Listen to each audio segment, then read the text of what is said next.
Shalawama, Shalawama, scholars. I am Dr. Dryasapa from Zion Law School. Welcome to Astrotheology. Welcome, welcome, welcome. This is Astrotheology live stream number 78. Live stream number 78. So welcome again, welcome, welcome, welcome. This is Astrotheology live stream number 78. So call somebody, text somebody, and let them know we are about to begin. Live stream number 78. We are going to conclude the chapter on St. Mathew. We're going to conclude the chapter on St. Mathew today. So this will be hopefully a short live stream. All right, y'all. So call people, call them on the phone, let them know that we are about to start. I'm pulling up the PDF right now. Let them know we're about to start. Call your friends and family and let them know that we are doing the concluding live stream. The concluding live stream for St. Mathew, all right? We'll do just a short summary. I hope it'll be a short summary of live stream number 77, okay? Just a short summary, not a summary of the whole chapter, well, of the whole live stream, but a summary of the information leading up to what we're gonna cover in this live stream, all right? So we only have about a page and a half to cover. So we should get through this material fairly quickly, all right? We should get through it fairly quickly. Want to say thank you to all of those who have subscribed to 101 Ancient Ibaryath. This is our streaming online course, 101 Ancient Ibaryath. This is our streaming online course that will teach you the Ibaryath pictographs. So when I say Ancient Ibaryath, this is in the family of language of the Canaanite Phoenician, okay? And this might shock some of the Hebrew Israelites, Canaanite, Phoenician, Moabite. That may shock some of you all, but that is actually the fact, okay? So this is the house of Yasharalah's original spoken and written language, all right? So if you want to know what the Hebrew scriptures say, you need to learn Ancient Ibaryath. If you want to reclaim your heritage, if you ascend from the house of Yasharallah, you need to know Ancient Ibaryath. That's right. In other words, if you want to take the blindfolds off and be able to see, you need to subscribe to this streaming course, 101 Ancient Ibaryath. Otherwise, you're driving through life with the blindfold on. I don't know any better way to express it. But anyway, this course, the market value is between $8,000 and $10,000. You're getting it for only a subscription that you can cancel anytime. So there's no risk for $10 per month. All right, for $10 per month. So go to zionlawschool.org, click on course offerings. You'll see this, and then you can look at the syllabus, okay? So now let me take a look at the PDF. You got the PDF up, all right. So we are on page 329, scholars. We're on page 329, all right, 329. All right. So if y'all are able and you have interest, make sure you subscribe. All right. You can support my work actually by subscribing. And in supporting my work, you're also helping yourself, right? When you subscribe to 101 Ancient Ibaryath, you're literally helping yourself. All right. So y'all see we don't have much to go. This is page 329. All right. This is page 329. So let's begin with our summary of where we left off on live stream number 77. Remember, call somebody, literally pick up your phone and call them and say, hey, go to Zion Law School on YouTube. We're doing a live stream, all right, on astrotheology. Okay, if you don't have load to call, I don't know if y'all call it load in the US or not, but overseas we call it load. If you can't call, send a text message, all right? Send a text message. Let them know that we're starting, okay? Let them know that we are starting. As I always say, this information is rare. Most people are either unable to present the information in Devil's Pulpit because they can't read it and comprehend it, because it's a very difficult read, and those who can are afraid, or they won't because of the content, all right? Or they won't because of the content. So here you are getting rare content that literally gives you an education on what the Gospels mean,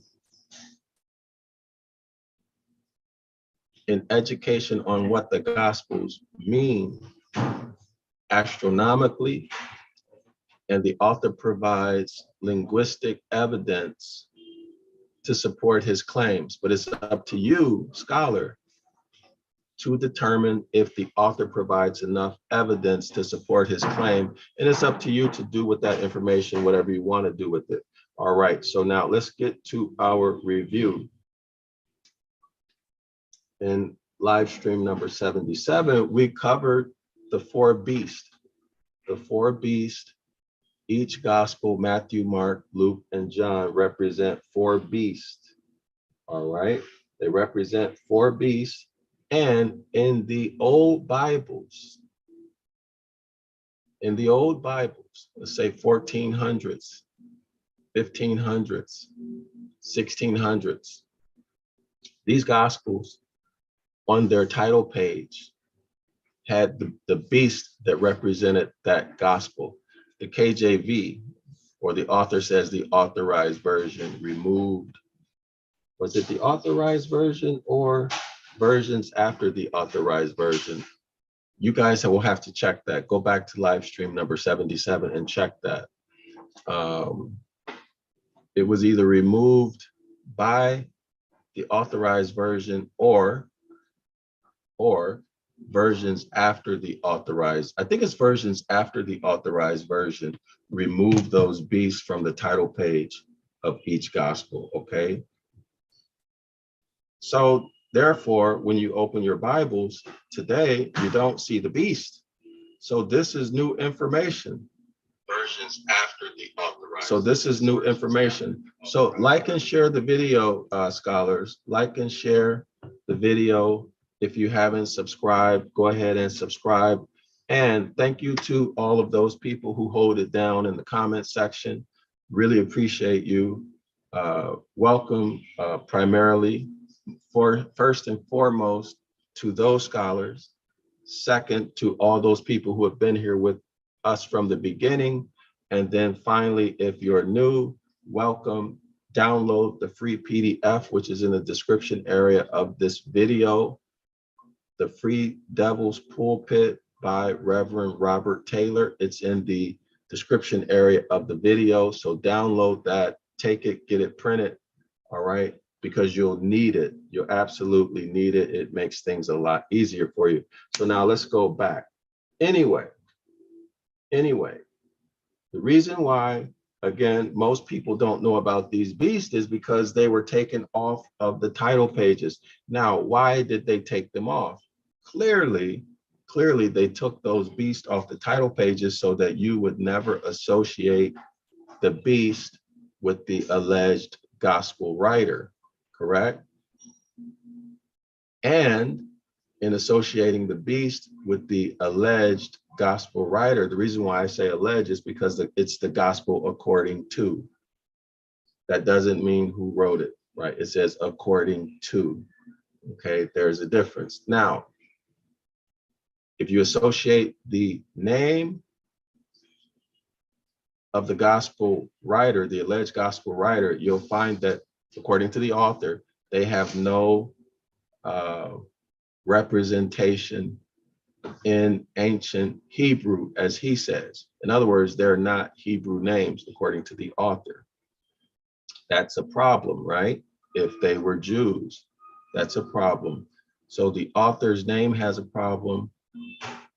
The gospel writer having beast-like qualities, or the gospel in question, right, having beast-like qualities is a problem. And then these two, the gospel writer and the beast, they have astronomical equivalents. They represent stars. What stars?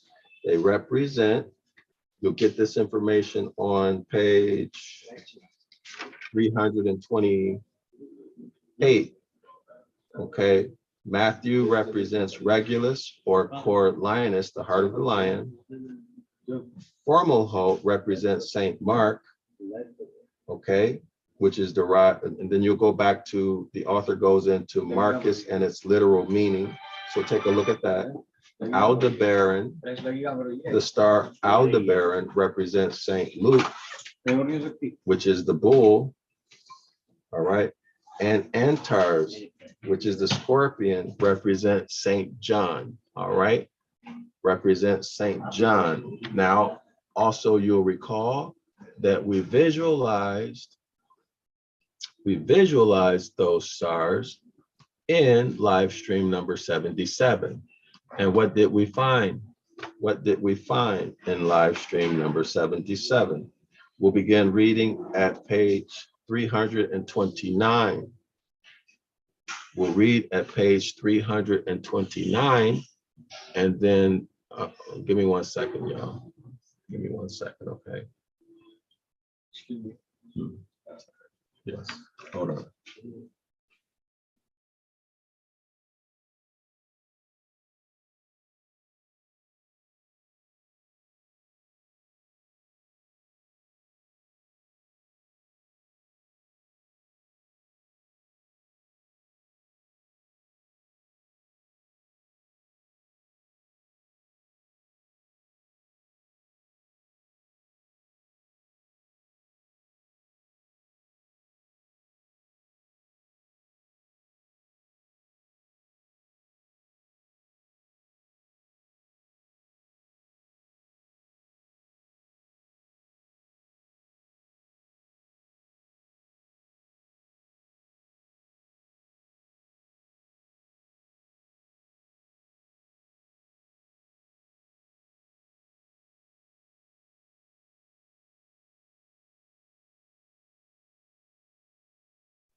Okay, scholars, I'm back.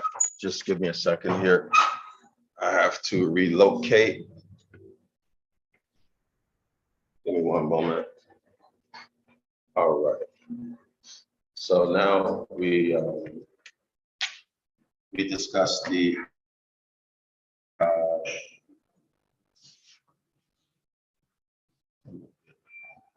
lost my place, y'all. Give me 1 minute. I had to relocate to a different place.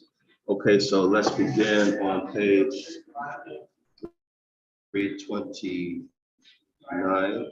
Let me check the stream. Okay, give me 1 second. Give me 1 second. I need to check to see if our stream is okay. Okay, so we're going to talk about the color and the size and the location of the stars in question, in review of yesterday's of live stream number 77. Okay. Give me 1 moment.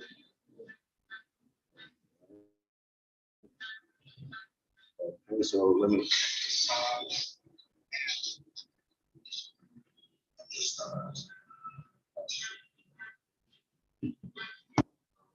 All right. Okay, so let's begin. Let's begin. So here we are,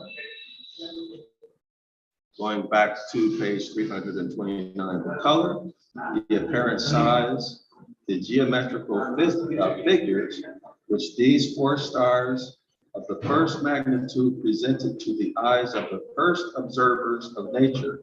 Now, this would be what? Our ancient ancestors.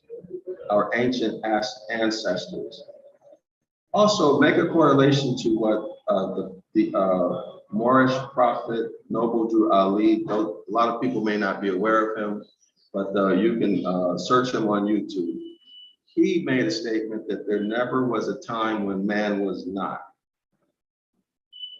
Okay, so make your correlation with that.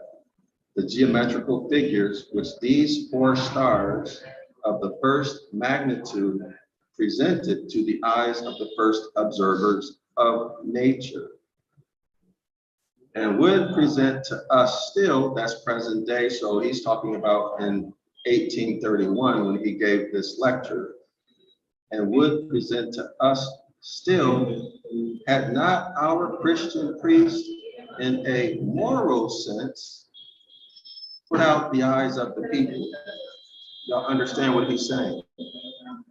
The priest put your eyes out. The priest blinded you to what? Your connection to nature, your connection to the heavenly bodies, all right?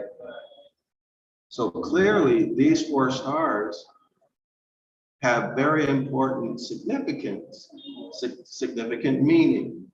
You'll recall that autumn, the harvest, is the climax of the entire year.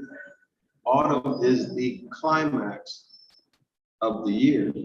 So you can make your correlations with these four stars with what? With the four seasons, correct? With the four seasons. Let's continue with our presentation. The priest hid this information again. It says, in a moral sense, put out the eyes of the people. In other words, they replaced what? They replaced natural law with morality. They replaced the Most High's instructions, natural law, with morality, and then they deified natural phenomena. The sun, the moon, the stars, the wind, the water, all of these they made deities out of and put you into a moral paradigm, all right? A moral paradigm. So you might think about, for those of you who are in high school or junior high school, you might think about people like Martin Luther King making moral and ethical arguments, right? Moral and ethical arguments. And these things have absolutely no effect. They have no effect. The real solution is natural law, all right? Or returning to the Most High's instructions, which y'all in religion call commandments. Okay, so now let's continue. The author continues, but above all, the neighborhood to the equinoctial and celestial points, we show those. So the equinoctial points would be the vernal equinox and the autumn equinox, right? Beginning of spring, beginning of fall. The solstices would be the summer solstice. The sun reaches its height. We call that the zenith. The winter solstice, the sun reaches its lowest point in the sky. We call that what? The declination. The declination is, according to religion, the dark pit, the bottomless pit. That's Satan, the devil. The zenith is the Christ. Why? Because they're on opposite ends of the same line. Satan opposes the Christ. That's where that comes from, astronomically, okay? So now let's continue. Let's continue, scholars, with this paragraph. It reads, but above all,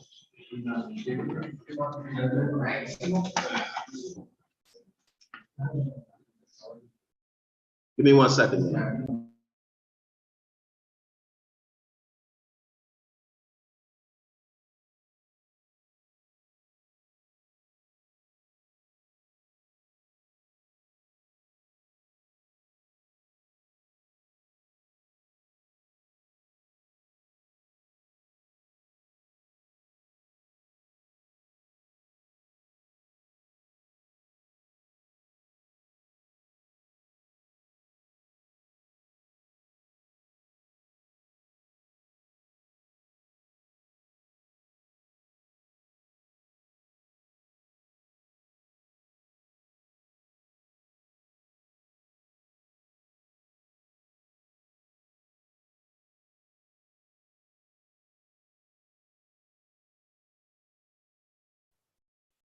Okay, scholars, I'm back. All right. So let's continue. Let's continue with our presentation. All right. And I'm doing it live stream. Okay, so let's continue with the live stream. All right. It says, but above all, the neighborhood to the equinoctial and oh, thank you. Thank you. Okay, it reads again, but above all, their neighborhood to the equinoctial and celestial points cause them to be marked as fixed points from which to measure and determine. Note, the 4 stars are fixed points from which to measure and determine the progressive march of the sun, of the moon, and the 5 other movable stars or planets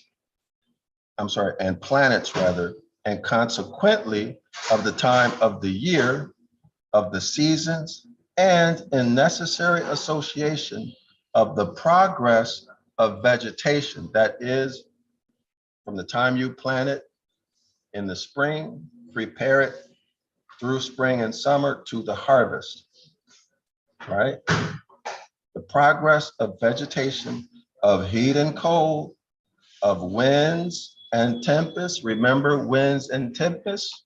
Winds and tempests are, of course, winds and tempests are astronomically and literally what? The author has informed us that winds and tempests are the holy gust, G-U-S-T, the holy gust, and therefore, what is the winds and tempest? It is the Holy Ghost, you got it right. Winds and tempests are the Holy Ghost.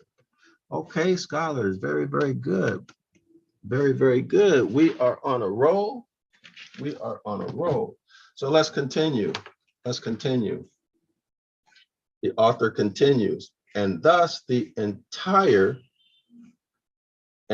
entirely rather, all phenomena of nature to be developed in the revolution of the quote acceptable year of the capital L-O-R-D. So do you see the significance, the importance of these 4 stars? They are markers for everything. They are markers for everything. What is everything? Everything that you need to survive and thrive, to eat and live throughout the course of the year. All right, let's continue with the next paragraph. Now we are getting into today's content. All right, we're going to start here with the highlight. It reads, for these royal stars, these 4 royal stars, therefore, could not have failed of attracting observance in every age, in every country where a man had been capable of observance. Whenever, quote, seed time, that's the vernal equinox, that's spring, and harvest, that's the autumn equinox, that's in the fall, summer solstice, and winter solstice, referring back to our paragraph up here, right? Referring back to here, the paragraph that we just read. Let's continue. All right. It continues. These four royal stars, therefore, could not have failed attracting observation.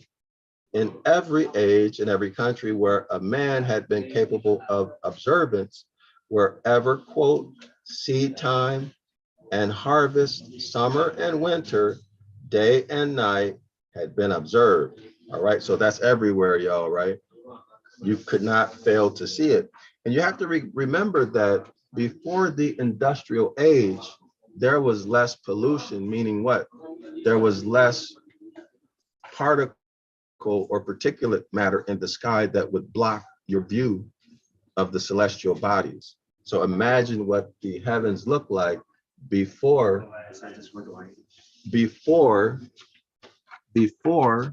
there was pollution. Everybody see that?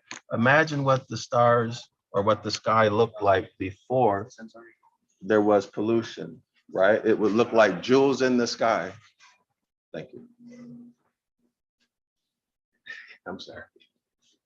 Thanks, man. It looked like jewels in the sky. Okay, so let's continue. All right, let's continue. I should have came down here earlier, y'all. You can see there are a lot of people going back and forth, and I'm kind of in the way, but it's okay. Let's continue.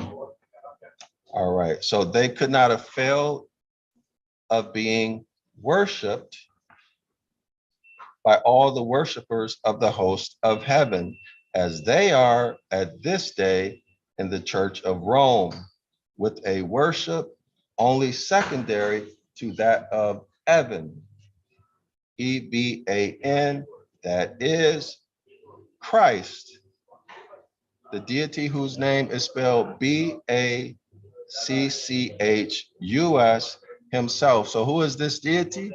This is the deity of wine who loves to party and he loves orgies, right? He loves to party and he loves orgies. So here's the highlight for those of you who don't have the PDF and you don't believe me that I'm actually reading this.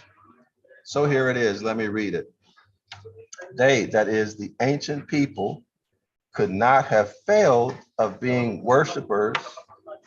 Let me repeat that. They could not have failed of being worshiped. The four royal stars could not have failed of being worshiped by all the worshipers of the host of heaven. Okay, so who is he talking about specifically? Well, we don't know, but we can say that the author has mentioned that the Sabians or the Sabians were worshipers of the heavens, right? He has mentioned that. So you can correlate that back to who? The Sabian Moors, all right? But the author is claiming that all people worship the heavens. And me personally, I don't see it from the author's point of view. Of course, the author is looking at it from his own point of view, right? My understanding is that the stars were studied, they were observed and studied by everybody, from the scholars to the common people, and they used the stars to manage their life, okay, to manage their life. In other words, they would know when to plant, when to party, when to harvest, and when to collect stuff so that they can survive winter. So y'all know what that process is. We went over it a million times. Only later was it converted to religion, okay? So you can correlate that with Jeremiah chapter 8, verse 8, all right? So let's continue. And so we have only a few more paragraphs and then we'll be finished with this chapter on St. Matthew. So hang in there, scholars. Let's continue. That could not have failed. The four royal stars could not have failed of being worshiped by all those worshipers of the host of heaven, as they are at this date, that would be 1831, in the Church of Rome, with a worship only secondary to that of even. Y'all got that? So there's two forms of worship going on. The primary is the worship of the stars, according to the author, the worship of the stars. The second most popular form of worship is the worship of even, the worship of even. Y'all see that here. So the question is, who is this deity even? E-V-A-N. How many of you have heard of this deity even? Probably 99.9% of you have never heard of this deity. Who is even? Even is, or that is, the Christ, the deity whose name is spelled B-A-C-C-H-U-S, himself, the god of wine, the god of partying and orgies. How about that? How about that? That's kind of like a bombshell, right? Think about it. The S-U-N, sun, in summer is who? The sun at its zenith is who? Christ. What happens in the autumn? There's harvest. And then there's a gathering of the grapes for making wine, so on and so forth, right? And so here we did a lot on the deity whose name is spelled B-A-C-C-H-U-S in our live streams on that topic. So go back and review those live streams if you want to know more about this form of worship and its correlation to astronomy and Christianity. All right, now let's continue. Let's continue. They could not have been honored with any honor heterogen to that of the four holy evangelists, Matthew, Mark, Luke, John, and their gospels, right? Also the stars, they could not have been named with more expressive names of their opinions and relations than, so here we are here, Mathew, which means the giving, capital G-O-D, Mark, the polished, Luke, the resplendent, John, the fiery, Regulus, the little king, Regulus, the little king. So here we see the four gospels. Here we see the four gospels. Let me highlight this for y'all. Here we see the four gospels. Okay, y'all saw? And now we're going to look at their stars, the stars that they represent. Okay, thank you. The star is Regulus, the little king, Fomalhaut, the Arabic for the fish's mouth. Y'all remember that? We visualized the fish's mouth. Remember that? We looked at that star. Fomalhaut, the fish's mouth. Regulus, the little king. John, I'm gonna repeat that. Aldebaran, rather, the Arabic for the bull's eye. Aldebaran, Regulus for the bull's eye. And Antares, the scorpion's heart. Antares, the scorpion's heart. All right, so there we go. There we go. These are the four royal stars and their gospel correlation. Now let's continue. Which are the names upon the celestial globe are absolutely less expressive than the names Matthew, Mark, Luke, and John. Two of them, i.e. the stars, Luke and John, are red. And the other two, Matthew and Mark, are white or pale looking stars. And they are placed in such opposition to each other. Notice this, y'all. They are placed in such opposition to each other that when one of the red stars is at the meridian, the other red star or the other is its direct antipode in the middle of its course under the earth. So with the white ones, let me say that again. And they are placed in such opposition to each other that when one of the red stars is at the meridian, remember the meridian is the outermost boundary of the celestial globe, the outermost edge.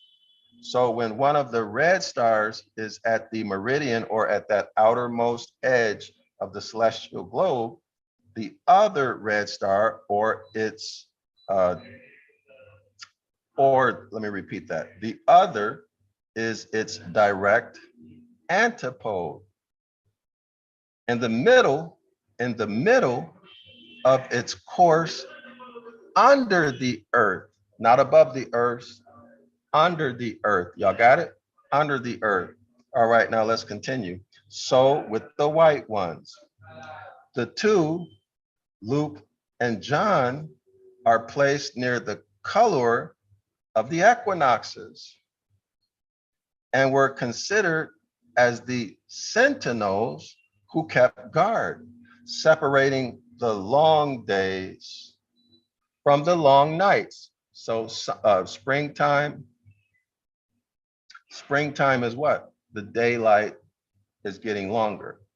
Autumn, daylight or nighttime is getting longer. Okay, so that's what the author is referring to. Now, here we are almost done with our chapter. Let's turn the page. Let's turn the page. See, we're almost done. Page 330. Page 330.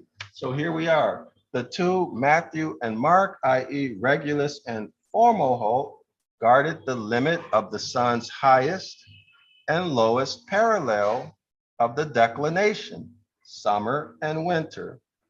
All right, y'all got that. The two stars, Mathew and Mark, Regulus and Fomalhaut, guarded the limit of the sun sun's highest, that would be the zenith, and lowest, that would be the declination parallel of, well, he says it, all right? Let me repeat the entire paragraph. So the two, Mathew and Mark, Regulus and Fomalhaut, guarded the limits of the sun's highest and lowest parallel of the declination, summer and winter. Summer, zenith, Christ; winter, the opposite, opposer, adversary, Satan, the devil, the bottomless black pit. Make your correlations and integrations. All right, as Matthew's is the longest and Mark's the shortest gospel, Luke's and John's, like spring and autumn, are about of equal length. Saints they are. Saints they are. That name literally signifying what the rays round their heads pictorially signify. They are S-U-N, sons. Again, saints pictorially signifies S-U-N, sons. Saints they are, that name literally signifying what the rays round their heads pictorially signify. They are S-U-N, sons. So let's just take a look at that for people who may be new to this topic, okay? Now keep in mind, scholars, that astrotheology has, as I have mentioned many, many times, can be found in church architecture, in religious architecture rather, also in what? Also in religious art. Also in religious art. Okay, also in religious art. So now let's go ahead and visualize. This is for people who are new to the topic, so be patient, everyone else, please. All right, so here we are, perfect. So here's the halo around the apostles, okay? These are the saints with their halo, which are what? S-U-N, sons, sons, all right? This is what the author is referring to. So let me just go ahead and read it again. Saints, they are, that name literally signifying what the rays round their heads pictorially signify. They are S-U-N, sons. All right, they are S-U-N, sons. Excellent. So let's continue. Let's go back to our document. This is going to be a very short live stream. We're almost done. Next paragraph will begin here. It reads, now, sirs, with our most certain historical knowledge, seconding these astronomical demonstrations. Okay, so he just gave us those bits of information. Now he's going to give us a second bit of information, second data point.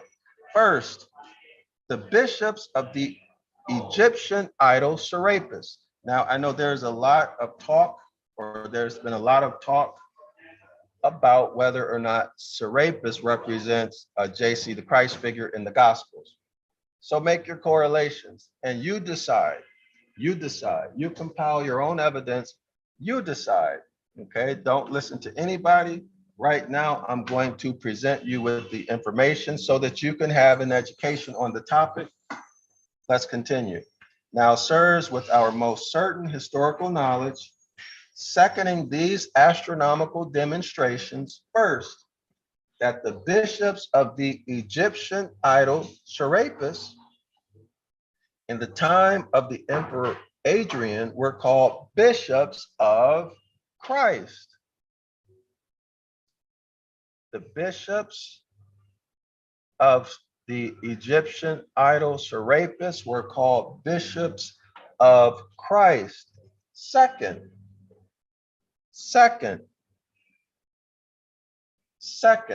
that the sign or sacred symbol of that idol Serapis was the sign of the cross, was the sign of the cross. So let's show that, let's highlight that. All right, second, that the sign or sacred symbol of that idol Serapis was the sign of the cross. That is, in the procession or religious marches of these astronomical priests. Note, astronomical priest. Astronomical priest.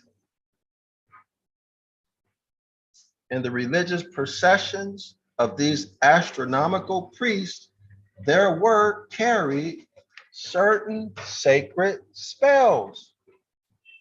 Certain sacred spells, S-P-E-L-L-S. There were carried certain sacred spells. What are these sacred spells? Or holy books. There were carried certain sacred spells or holy books which detailed the history of the S-U-N Son in his annual revolution. In his annual revolution. So in other words, what is that annual revolution? That is the ecliptic, the sun at its zenith in the summer, going to its lowest point, which is the declination, December 21st, 22nd in the winter, right? And then back to its zenith, all right? So that's the revolution of the sun yearly, under which the allegory of a crucified man under the fairy tale or metaphor, under the allegory of a crucified man whose name was Jesus, J-E-S-U-S, and that the number of those books, those spells, those books was four, and that the name of those books, those spells, was none other than the equivalent of the four gospels, and that the number of those four books, those four spells, and that the name of those four books, those spells, was none other than the equivalent of the four gospels, and that the authority to which those books, those spells were ascribed was none other than that of the four evangelists. And that for making these magnificent discoveries to an insulted people, your Christian gospel preachers, unable to find a man among them that can answer me, like Moses in the Exodus, are looking this way and that way for their opportunity to, quote, smite me in the back, hit me in the back, and bury me in the sand. In other words, they wanted to kill the author. They wanted to exterminate the author for revealing this information rather than what? Presenting their evidence, their arguments to prove that the author was not telling the truth. The author is saying they didn't do that because they can't do that because this is the truth. The Gospels are of astronomical origin. They are a fairy tale. So these religious leaders would not debate or what? Present argument to the fact, but they chose to have him in prison, but they really want to what? Exterminate him. So let's continue. All right, let's continue. Where are we? Okay, so yes, okay, so we'll continue here. I'm not going to reread this whole paragraph, okay? To huddle me off the stage of public observance into the dark cells of their horsemonger lane goal. That's prison, right? They wanted to exterminate him or put him in prison. Now, the final paragraph of the chapter on St. Mathew reads, I have but one argument with thee. If there dwells a noble nature in ye, let him not do it. All right, so the author is making his plea. He wants to live and he doesn't want to be locked up. All right, he does not want to be locked up. So there we have it, y'all. Did the author provide enough evidence to make his case, to prove his point, to prove his claim, or did he fail to do so? Did he fail to do so? You decide. I'm Dr. Dryasapa from Zion Law School. I want to thank everybody for joining me, in this live stream presentation of the Devil's Pulpit. Thank you to everyone who's already subscribed to our streaming 101 Ancient Ibaryath course. Go to our website. Let me show it for y'all. This is really a must. This is really what you have to understand is that the author is able to do this because of his command over language.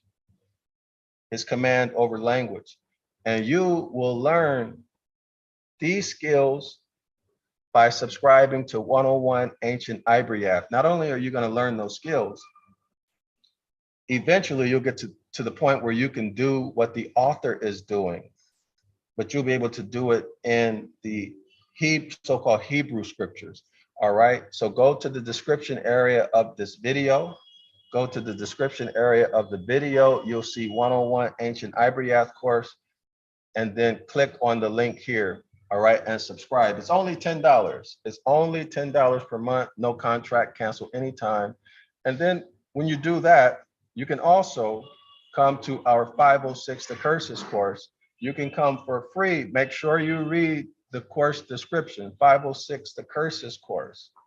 This is a live course that we teach online every Saturday at 10 a.m., not 9 a.m. I gotta change these settings, okay? At 10 a.m., not 9 a.m., 10 a.m. Here's the link right here. All right. So if you want to support my work, my Cash App is, I'm putting it in the chat now, $ Dr. Yasapa, Yasapa. That's my Cash App. If you want to support my work, if you think this content is important, if you enjoyed the presentation, if you learned, if you stayed here for more than 5 minutes, if you've been here more than a few times and you want to support my work, you're invited, and I would appreciate any contribution you make toward the work that I do. My Cash App is $ Dr.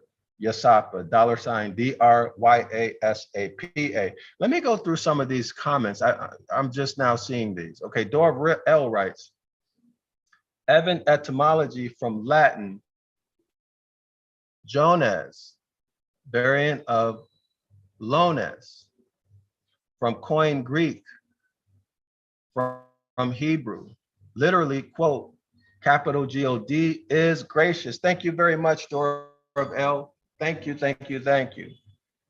So Darrell-El is one of the people, and also Roderick's point of view is one of the people that I was giving special thanks to for holding it down in the comments section and putting this very valuable. These are people.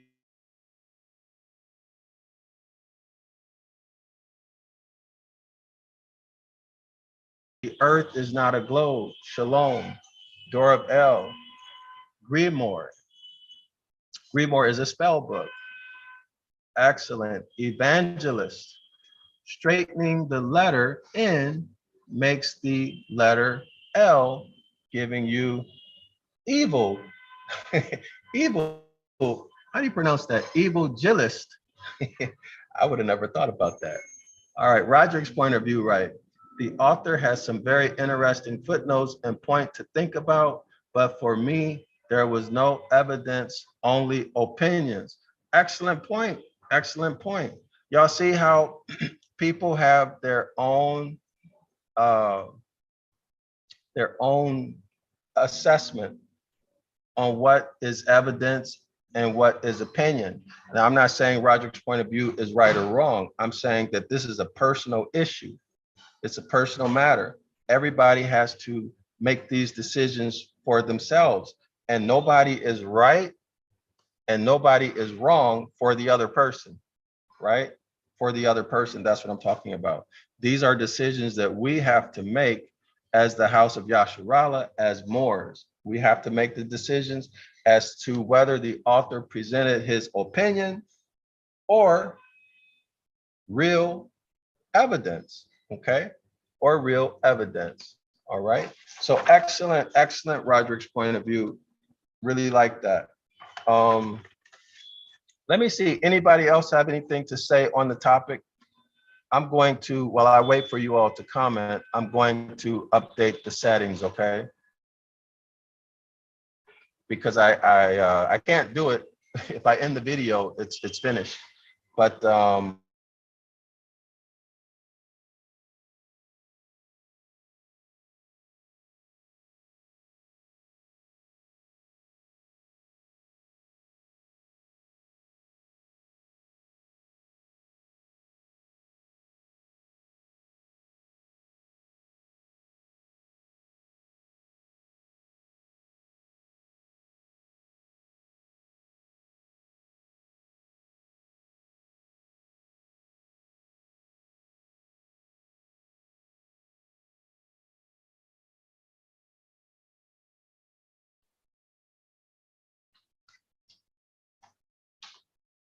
okay, so I hope we're back online, y'all. I was booted off, so hopefully we're back online. I don't know if you guys can hear me, but give me a second. Mic check, mic check. Mic check, mic check. Okay, so Mic check. Okay, so yeah, we're still here. All right, so let me go through some of these comments, okay? Let me go through some of these comments. Give me one moment, please. I got to pull it up. I got booted out. So let me give me a second. All right. I'm going to go through the comments. What do you all think about about Roderick's point of view? Okay, Darrell-El writes, I think the author is giving info for the individual to look up. I can agree with that. Night Owl writes, sounds more like the revealing of Roman Catholic Church undertone principles and beliefs. Roderick's point of view writes, a lot of what the author speaks of I know about from other sources, but he himself did not bring those things to light. Darrell-El writes, 1. Okay. All right. Anybody else have anything to say on that matter? Anybody else has anything to say on the matter? So I think the author's source is, like he said earlier on, he learned what he learned in Freemasonry. Would have been nice if he had cited literature, right? But who knows how they pass this information down? Do they pass it down or disseminate it through books at that time? Or was it word of mouth? Or did the author think that he would be terminated if he exposed the titles of those books? We have no way of knowing, right? But what we can do is research into the matter, right? And we can also look at the etymology, because the etymology does indeed tell a story.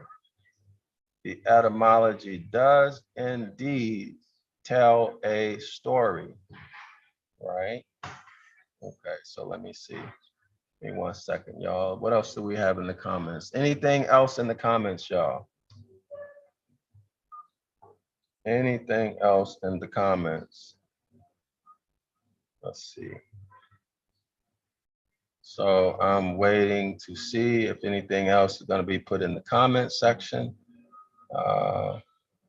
Let's see, where are we? Okay, so here we are. So that's the thing with the etymology. We have to take it for what it's worth, right? Take it for what it's worth.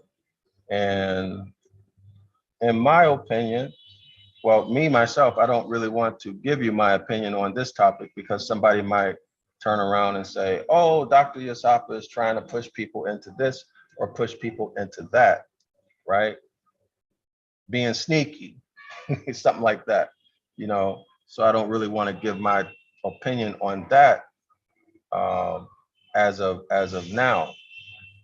But what I can say is that etymology is a science. Language is a science. Okay, language is a science. And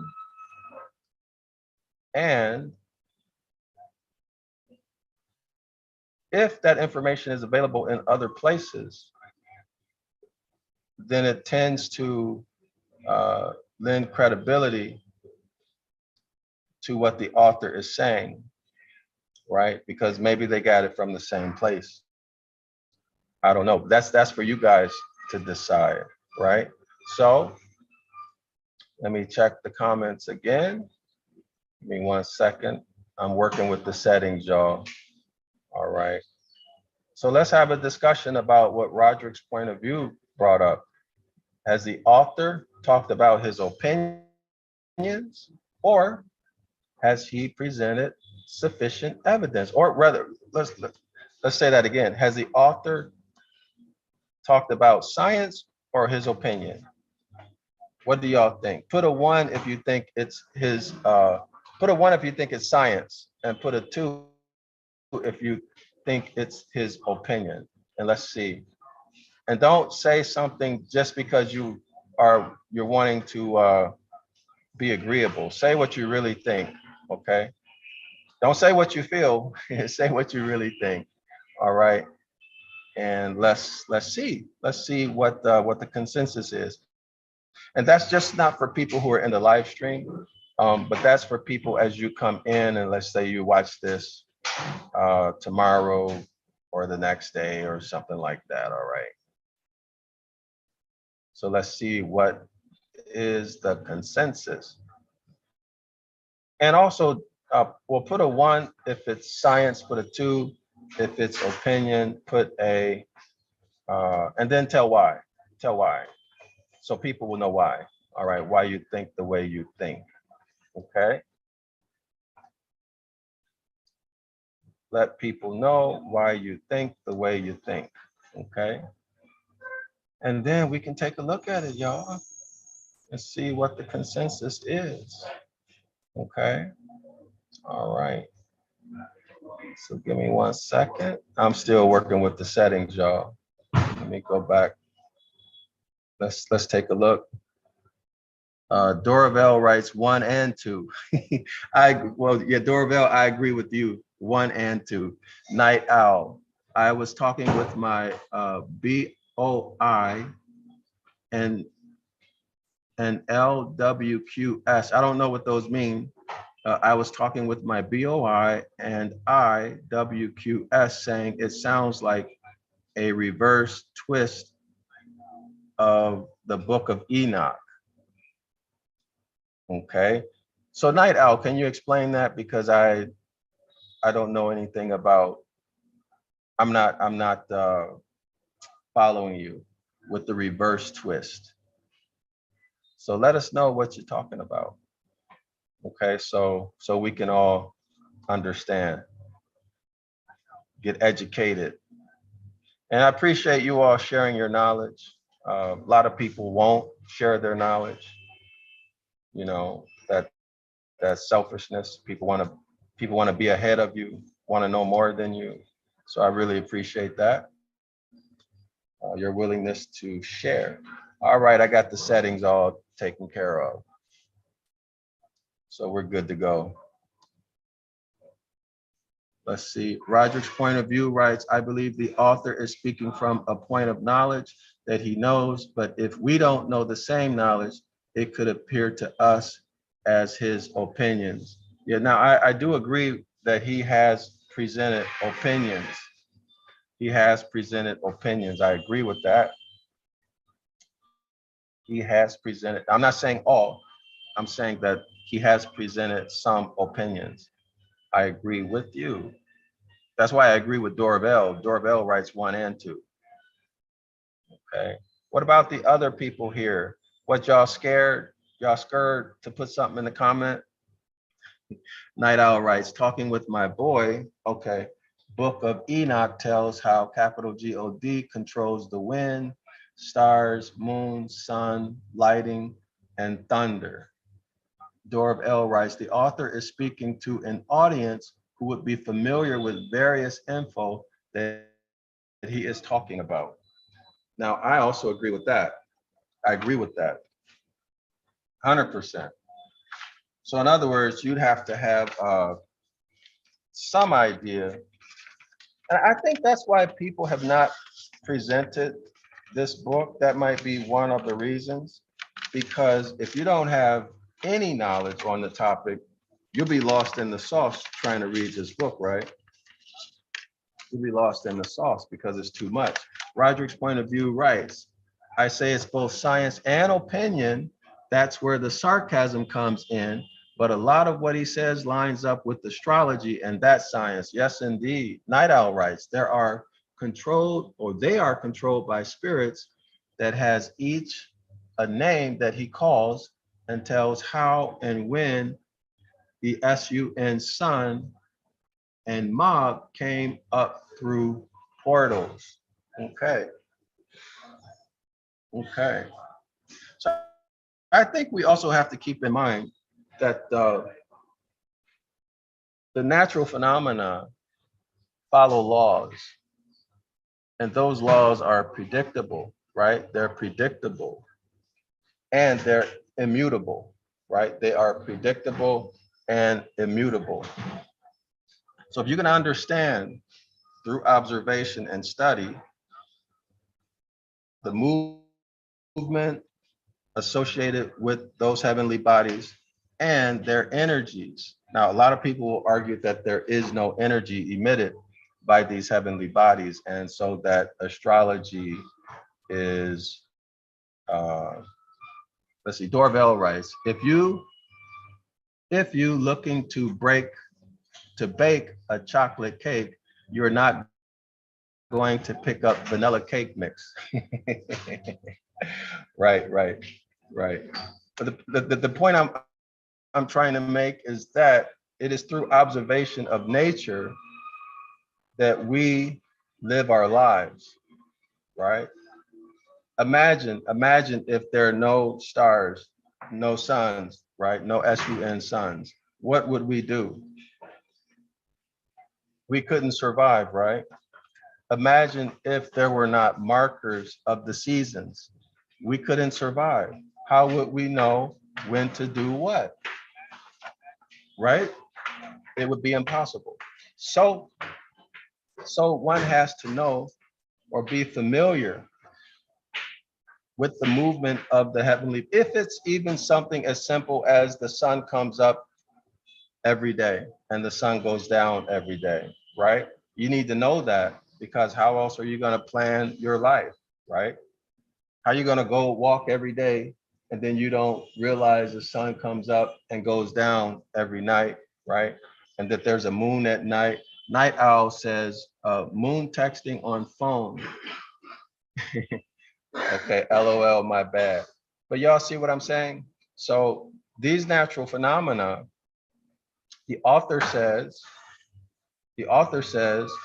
cause people to worship them. Now, for me, that's his opinion.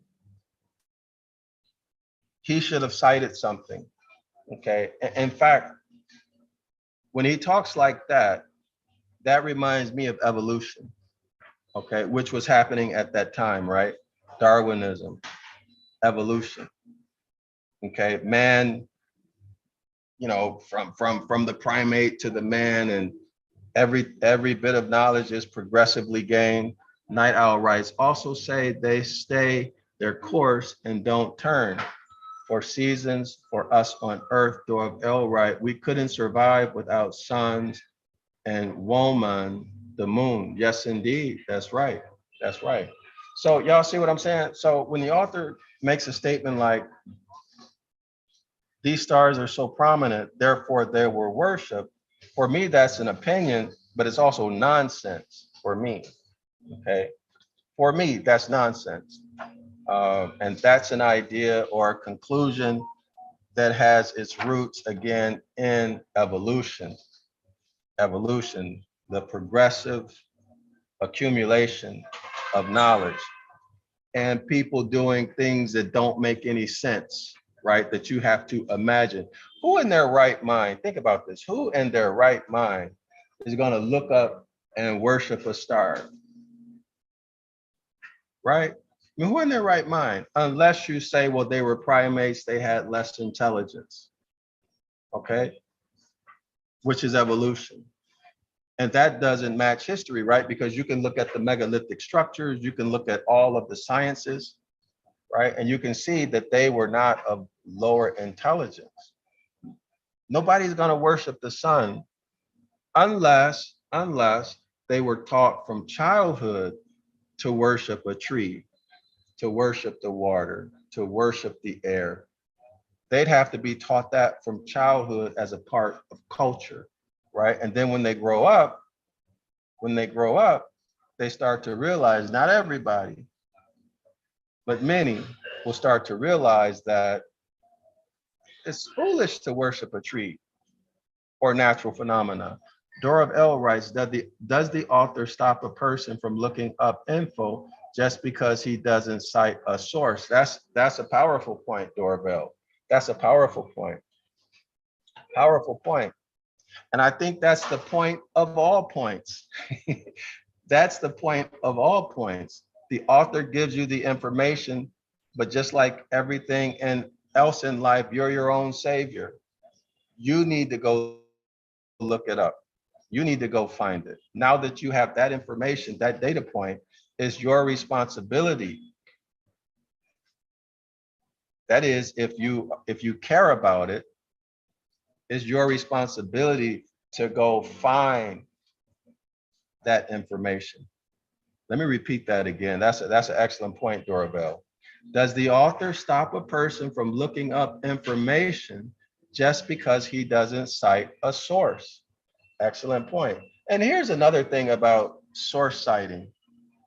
We hear a lot about source citing, but one of the things that I've noticed in my education is that you cannot believe every source. You can't believe it. You don't know whose money is behind it, what their motives are, right? You don't know that. And you especially don't know what data went in. And unless they presented all of their calculations, assumptions, etc., you don't know how good the analysis, but you don't know the quality of the analysis, right? Okay. So let's see, Darrell-El continues. You can lead a horse to water, but you can't make him drink. Sometimes you have to show the path and let the person walk it. Excellent. Roderick's point of view writes, very good point. And that's why you should look at the points that the author makes and go do some studying to come to your own conclusion. Excellent point, Roderick's point of view, Darrell-El. Excellent, excellent point. So we are still our own saviors. We're still our own saviors. We have to do our own research. I'm just putting what you guys said in my own words. We have to be our own saviors, right? The author gave us this information. It's up to us to take it further. He also, in my opinion, he's powerfully demonstrated the power of etymology. He's demonstrated that powerfully, in my opinion. But it's up to us. It's up to us. It's up to each individual womb man, and man to go and study etymology, to learn about etymology, philology. Okay, Darrell-El writes, it is called conditioning.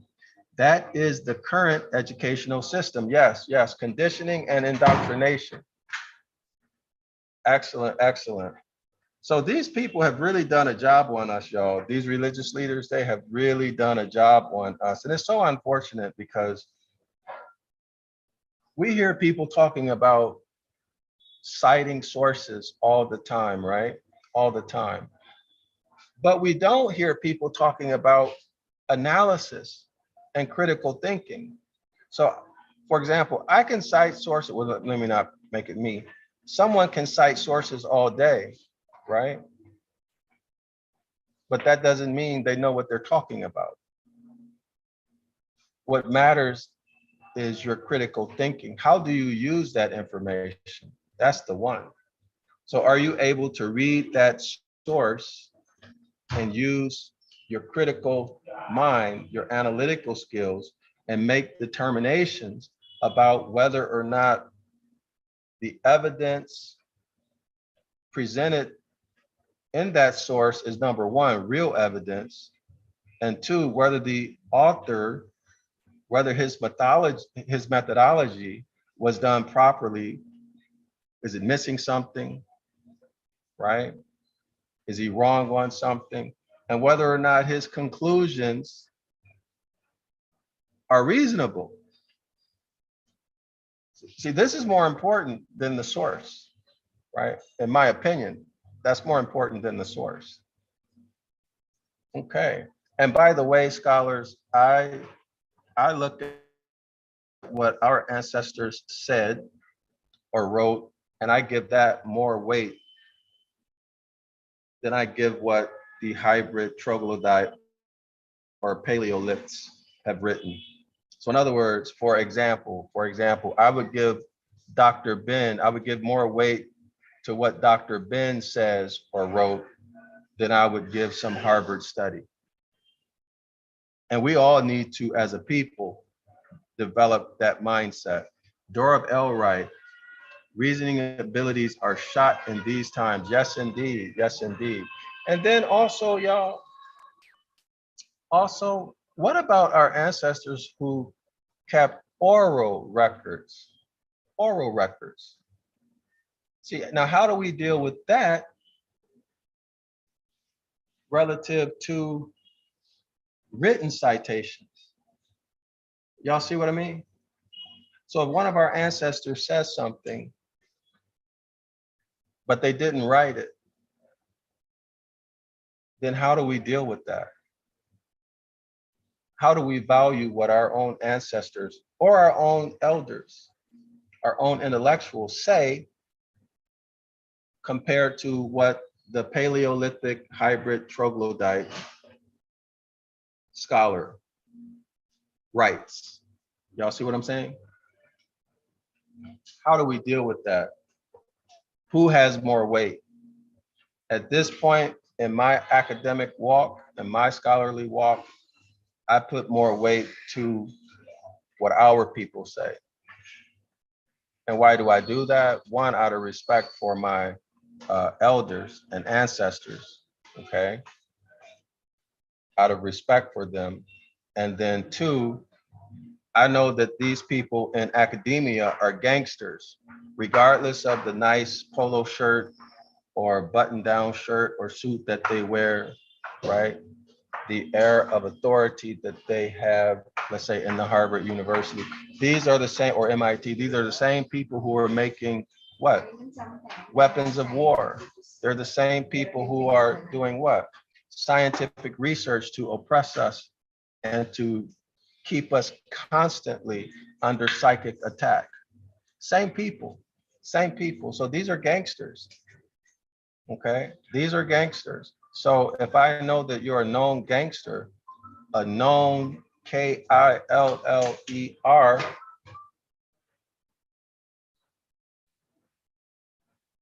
then I put you in the box, all right? And I take everything you say with a grain of salt. Also, when I know that you use science, these days, medical science, when you use science to exterminate people. Y'all see what I'm trying to say to you? So in other words, character, this is for me, character is more important than the science. Darrell-El writes, Western thought is spoken word, carries less weight, but people can write lies, not just speak them. That's right. That's right. And that written word in the West is a way of locking people in to their paradigm, right? If you don't agree with them, you're an idiot. So on and so forth. But I tell you what, in the oral system, if you told a lie, guess what? Everybody gonna know it was you who told that lie. And you're gonna have to face those consequences. Roderick's point of view, right? I put more weight with the ancestors than I do with the scholars because the ancestors have my interest at heart, whereas the scholar may be coming with another agenda. That's right. There's a lot of people in the audience might not know this, but the US corporation is the biggest financial contributor to academia. They're the biggest financial contributor to academic research. Okay, that would be through the US corporation, the military, and everything else. Now, let me ask y'all scholars, whose interest do you think they have in mind? Ours or theirs? You think they're really gonna fund research that's gonna free us, that's gonna help us, or are they gonna fund research to further dig us in the hole, to further exterminate us? So we have to be very, very mindful of what the situation really is. We're dealing literally with gangsters. All right, now that's my opinion. That's my opinion, okay? They're gangsters. You cannot trust them. Y'all see what they've done since since 2000? Since January 2000, y'all see what they've done? Okay, Jaris, Shalawama Islam. Jaris writes 1. Why, Jerice? Why one? Let us know. Why one? Why one? Oh, by the way, I almost forgot to mention. So tomorrow, we're going to begin the last chapter, which is on the Redeemer.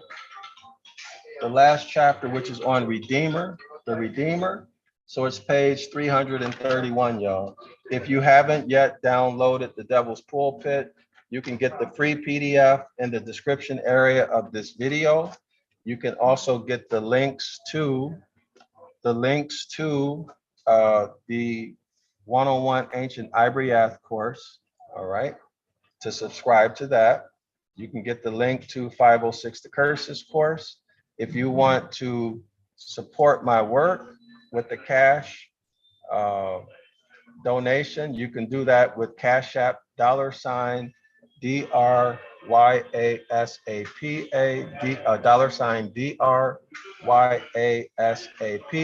or PayPal.me/Zion Law School. If you want to learn more about Ancient Ibaryath, we have a recommended book list here, a recommended book list along with my lexicon here, the Dr. Dryasapa Ibaryath Aramaic and English Verbal Roots Lexicon, all right? This is a verbal roots lexicon, not a word lexicon. Make it clear, all right? All right. So also, if you buy any of my books, that's another way of supporting my work here at Zion Law School. All right, and here you'll see the free download of the Devil's Pulpit. And here's the link. So download that. Make sure you have this book in your library. This is a powerful, powerful book. All right. So let's see, what else do we have going on? So Jerice, why are you writing one? What's your rationale?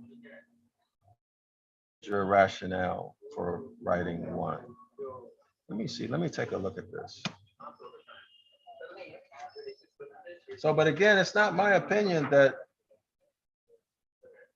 people started out worshiping the stars. I mean, that's about as crazy, as wacky a conclusion anybody can come to. So I mean, I strongly disagree with the author on that point. Strongly. But he was probably a man of his times in many respects, you know. And in his point of view, that may have represented science to him. But today we know that all of that Darwinism was not science at all. Okay. All right, so it looks like there's nothing else in the chat. So thank you all for spending your evening with me. I'm Dr. Dryasapa. I hope that you all learned something. Make sure you talk about this with those people who are interested in learning, but don't push it on anybody, right? We don't have to evangelize. Okay, we don't have to evangelize. This is about nationality, not religion. All right, y'all. So thank you, and Shalawama and Islam to all 16 nations of the Moors. See y'all tomorrow. Same